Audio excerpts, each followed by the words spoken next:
Elizabeth Barrett Browning is arguably the most prominent English female poet of the 19th century.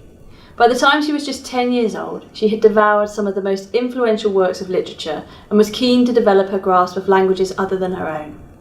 Her own husband later described his wife as being self-taught in so many regards. It seems clear then that Elizabeth Barrett Browning was destined to make a profound impact on the world around her, and with a focus on writing, in many ways done simply for pleasure, she became one of the most influential female writers of her era. You'd be forgiven to think that Elizabeth, coming from a wealthy background with a father making his money in the sugar trade in Jamaica and enjoying her youth in a 500-acre estate, might end up in a fairy tale marriage to a fellow poet, Robert Browning. However, the journey taken to get to Sonnet 43 is much darker than you might at first assume. Perhaps a perfect start in life, Elizabeth soon was on a journey of illness caused by a ruptured blood vessel that would interfere with her writing efforts occasionally. But it was her father's sudden decline in wealth that meant her relationship with Robert would come under threat.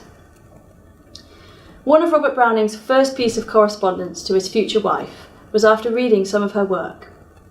He wrote to her in response, saying, "I love your verses with all my heart, dear Miss Barrett." Elizabeth's father was keen for her to remain in his care, but she had found love and began writing a collection of poems called Sonnets from the Portuguese. These love sonnets were rather radical in that for many readers at the time, they were seeing love as seen through a woman's eyes, rather than through the eyes of a man. The poems reflect her excitement, fears and anxieties about falling in love. Would it last? If she had fallen in love so quickly, would it fade just as fast? Despite her doubts, she penned a sonnet that confirmed her love to the highest degree, and that poem was Sonnet 43.